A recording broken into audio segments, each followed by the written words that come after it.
Hello दोस्त, मैं Rajeev Ranjan Singh Rajeev classes GS research centre पर आपका वेलकम करता हूं। आज हम लोग मूल विधि की क्लास करेंगे और ये जो हमारा टारगेट है यूपीएसआई को लेकर, यानी यूपीएसआई का सिलेबस के अकॉर्डिंग मूल विधि की क्लास करेंगे और बाद में कुछ ऐसा वीडियो बनाऊंगा जिसमें पूरा एक एक कानून के एक एक पॉइंट को हम लोग क्लियर करेंगे। तो बात करते हैं सबसे पहले यूपीएसआई के बारे में। तो यहां पर जानेंगे कि यूपीएसआई का मैं पहले सिलेबस बता देता हूं और उसके बाद मूल विधि में क्या सिलेबस है उसके बारे में बता देता हूं। ठीक है, तो बात करते हैं यहां पर यूपीएसआई का सिलेबस क्या। जो लिखित परीक्षा का जो यहां पर पॉइंट जो दिया गया है उसमें दिया है कि एक लिखित परीक्षा होगा। ठीक है जी, शारीरिक परीक्षा ये तो आपको पता ही है। लिखित परीक्षा में यहां पर टोटल 160 क्वेश्चन होंगे, 160 क्वेश्चंस। ठीक है जी, और ये 400 अंक के होंगे। ठीक है, मैं बता दूं आपको कि इसमें 4 सेक्शंस होते हैं, एक रीजनिंग, एक हिंदी, फिर मैथ्स और जीएस। अब प्रत्येक सेक्शन में 40 क्वेश्चन होते हैं, प्रत्येक सेक्शन में 40 क्वेश्चन होते हैं और इसकी जो टाइम टेबल होती है, टोटल टाइम पीरियड वो 2 घंटे की होगी टोटल। और बात करेंगे कि 40 क्वेश्चन तो मैंने बताया कि हर सेक्शन में होंगे और प्रत्येक क्वेश्चन के लिए 2.5 अंक मिलेंगे। ठीक है, और इसमें निगेटिव मार्किंग नहीं होती है, ये बात ध्यान रखेंगे कि अभी कोई निगेटिव मार्किंग इसमें नहीं है। ठीक है, अब बात करते हैं इसमें आगे नेक्स्ट पॉइंट के बारे में।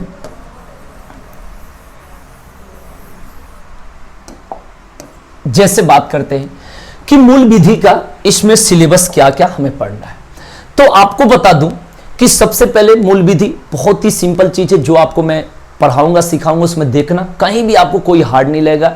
जो कि लोग ये कहता है कि भाई इसमें बहुत टेक्निकली तरीका से पढ़ना, कुछ नहीं है, बहुत ही आसान है, आपको मैं बताऊंगा।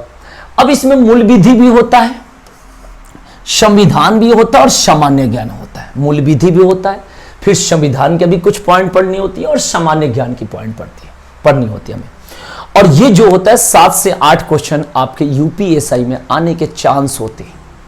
ठीक है, अब बात करते हैं इसके क्या क्या सिलेबस है और उसमें हमें पढ़ना कितना है। ठीक है, तो सबसे पहले बात करते हैं भारतीय दंड संहिता। भारतीय दंड संहिता यानी आईपीसी, इंडियन पेनल कोड, ये 1860 में एक्ट बना, 1860 ईस्वी में। और 1 जनवरी एकदम साथ के साथ आप लिखते चले और बढ़िया से समझाएंगे आपको, फिर भी कोई डाउट नहीं होगी। और आप कमेंट बॉक्स में बताना कि आपको ये क्लास कैसा लगा। 1 जनवरी 1862 को ये लागू हो गया, भारतीय दंड संहिता आईपीसी, इंडियन पिनल कोड। बात करते हैं दंड प्रक्रिया संहिता, इसको बोलते CrPC, CrPC criminal procedure code. ये जो है आपका 1973 में एक्ट बना और 1 अप्रैल 1974 को यह लागू हुआ। 1 अप्रैल 1974 को, बढ़िया से समझेंगे। दंड प्रक्रिया संहिता सीआरपीसी, ये बात बिल्कुल ध्यान रखिए, राइट। अब बात करते हैं इसमें आगे क्या पढ़ना है। इसमें पढ़ना है महिलाओं, बच्चों, अनुसूचित जाति के सदस्यों आदि के संरक्षण देने संबंधी विधि नियम। पहले तो आपको मैं सिलेबस इसलिए बता रहा हूं कि आपको पता होनी चाहिए कि हमें पढ़ना क्या क्या है, फिर हमें नंबर कैसे उठाना है, कोई भी नंबर नहीं कटेगा। एक एक पॉइंट को, सिलेबस को पहले समझाऊंगा और फिर एक एक पॉइंट वाइज मैं पूरा अपना वीडियो बनाऊंगा, देखना और समझना। तो बात करते हैं महिलाओं, बच्चों, अनुसूचित जाति के सदस्यों आदि को संरक्षण देने संबंधी विधि नियम। इसमें संरक्षण के बारे में जो बात करा है, ये क्या चीज से बात करा है, सबसे पहले अपराध से बात करा है।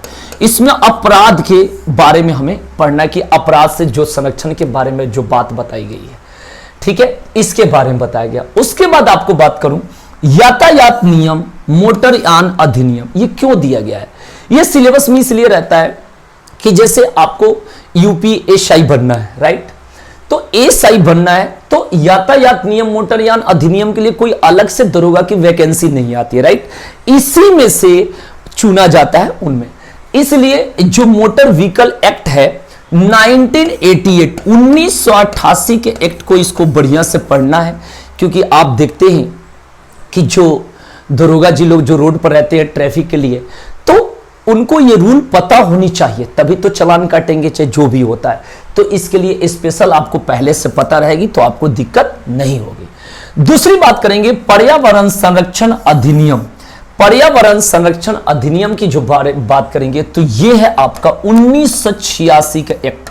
इसके बारे में हमें पूरा इसको नहीं पढ़ना, ये बहुत बड़ा है, जितनी पॉइंट है पर इसको बात करूं तो इसके बारे में पूरा वीडियो एक एक करके पूरा डीपली में बनाऊंगा। लेकिन अभी जो टारगेट हम लोग का यूपीएसआई, तो यूपीएसआई की जितना जरूरत है उसके अकॉर्डिंग में आपको बात कर रहा हूं।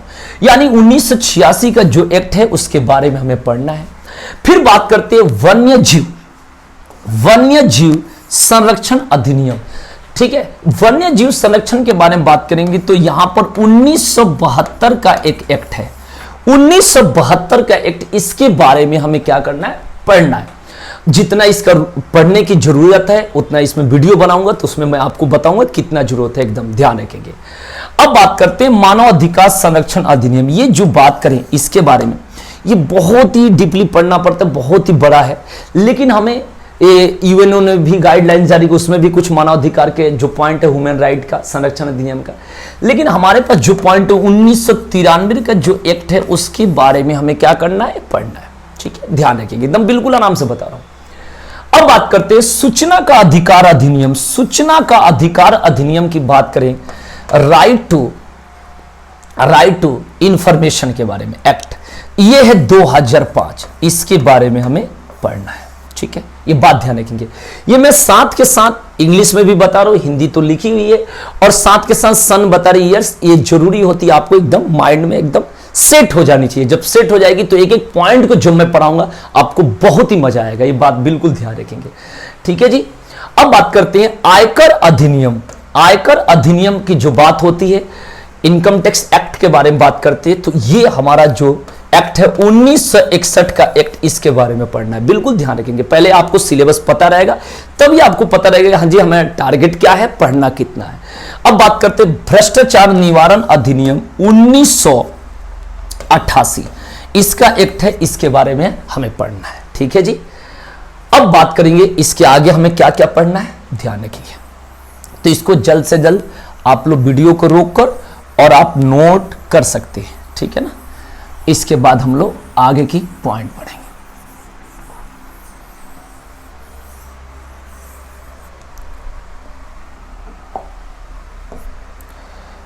चलते हैं आगे के पॉइंट। राष्ट्रीय सुरक्षा अधिनियम एनएसए।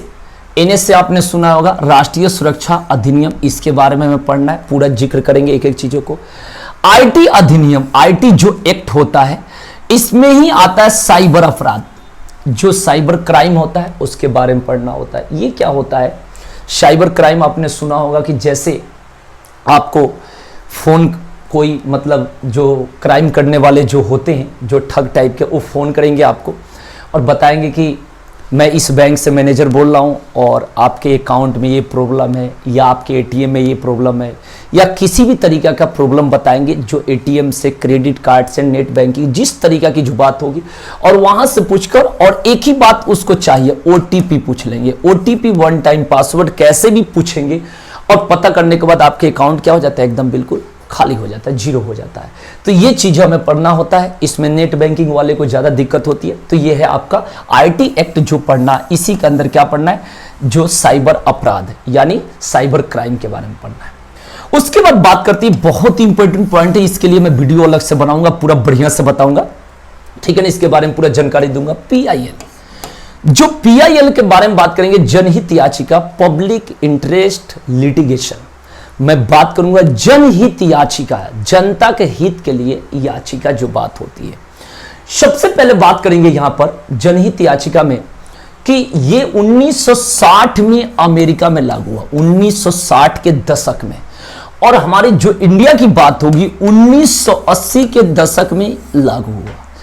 और जो बात करेंगे इसका श्रेय जो माना जाता है, हमारे भारत के जो 17वें मुख्य न्यायाधीश थे, chief justice of India, PN Bhagwati, जो इससे पहले गुजरात हाई कोर्ट के भी मुख्य न्यायाधीश थे, इन्हीं का श्रेय दिया जाता है जनहित याचिका के बारे में। ध्यान रखेंगे PIL, ये बात ध्यान रखेंगे। इसमें क्या होता है कि सार्वजनिक हित के बारे में, सार्वजनिक हित के बारे में याचिका दायर करी जाती है, ठीक है, सुप्रीम कोर्ट या हाई कोर्ट में जाकर, ठीक है।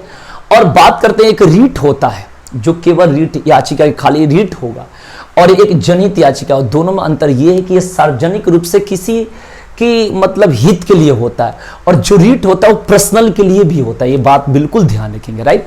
तो ये यहां पर जो सबसे अधिक श्रेय जो माना जाता है PN भगवती, PN भगवती, ये बात ध्यान रखेंगे। PN भगवती जो आपको इनके बारे में क्वेश्चन भी पूछी जाती है, जो भारत सर्वोच्च न्यायालय के 17वें मुख्य न्यायाधीश थे और गुजरात हाई कोर्ट के मुख्य न्यायाधीश के पद पर भी कार्य कर चुके थे, अभी नहीं है। बात करेंगे इसके बाद आपको महत्वपूर्ण न्यायिक निर्णय। महत्वपूर्ण न्यायिक निर्णय में बहुत पॉइंट आता है। जैसे हम सबसे पहले बात करेंगे सुप्रीम कोर्ट के बारे में। जब सुप्रीम कोर्ट के बारे में बात करेंगे तो भारत में एक सुप्रीम कोर्ट होगा, तो आर्टिकल 124 आपको पता है, जो यहां पर न्यायिक निर्णय की जो बात करेंगे, आपको पता है कि सुप्रीम कोर्ट का निर्णय को मानना होता है, जो भी निर्णय लेता है। 124 से लेकर 147 तक है, ठीक है ना, सुप्रीम कोर्ट का जो प्रावधान बताया, जिसमें आर्टिकल 141 में सुप्रीम कोर्ट द्वारा जितने उसके अंदर कोर्ट होते हैं, मतलब उसको ये निर्णय जो देगा वो उनको मानना पड़ेगा, ये आर्टिकल 141 कहता है। ये बात आपको ध्यान रखना है, ठीक है। तो इसके बारे में हम लोग काफी पढ़ेंगे। इसके बाद बात करते हैं यहाँ पर भूमि सुधार, भूमि अधिग्रहण और भू राजस्व संबंधी कानूनों का सामान्य ज्ञान। ये जो है ये यूपी का लोकल लॉ होता है, ये स्टेट के लिए होता है, तो इसके बारे में हम लोग आगे जिक्र करेंगे, ठीक है। ये तो लास्ट में पढ़ना होता है। तो मूल विधि, मतलब मूल विधि तो ठीक है, लेकिन इसमें संविधान भी है और इसमें क्या है, सामान्य ज्ञान भी। ये बात बिल्कुल ध्यान है, ये हम लोग की सिलेबस की बात थी। अब आते हैं नेक्स्ट पॉइंट। नेक्स्ट पॉइंट में हमें क्या पढ़ना है, इसको तब तक आप लोग क्या करें, नोट कर लें, जल्दी जल्दी नोट कर लेंगे, वीडियो रोक कर भी आप नोट कर सकते हैं।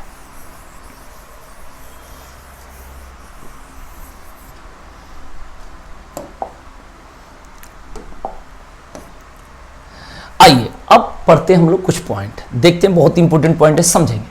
सबसे पहले भारत में कानून की बात करते हैं तो यहां पर एक है सिविल, ये सिविल, और एक है आपराधिक, जिसमें क्राइम, क्रिमिनल के लिए है, ठीक है जी। अब यहां पर समझेंगे, यहां पर जरूरत पड़ती है हर बातों में पुलिस की बात होगी, तो यहां पर पुलिस लिखा हुआ है, देखेंगे ध्यान से, समझेंगे।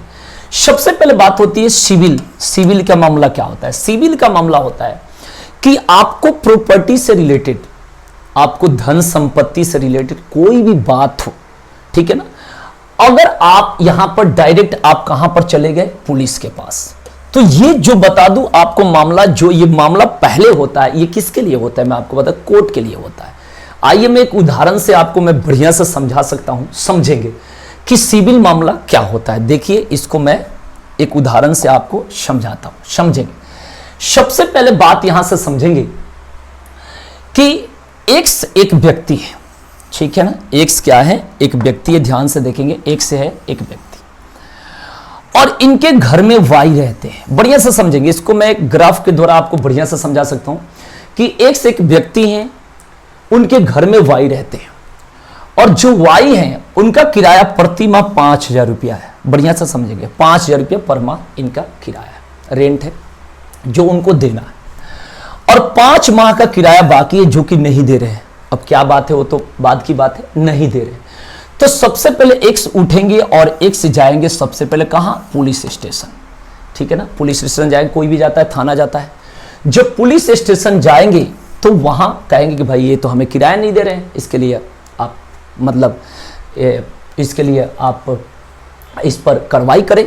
फिर बात होगी कि जो पुलिस स्टेशन की बात होगी, वहां से कहेंगे सॉरी हम सिविल मामलों में कुछ नहीं कर सकते, आप कोर्ट जाइए। यानी जो संपत्ति की बात होगी वो डायरेक्ट रूप से सिविल की बात ये थाना एक्सेप्ट बिल्कुल नहीं करेगा। ये बातों को बिल्कुल ध्यान रखेंगे, राइट। यहां पर क्या होगा कि अगर जब कोर्ट में इनको जाना पड़ेगा, यहां से डायरेक्ट इनको कहां जाना पड़ेगा, कोर्ट जाना पड़ेगा।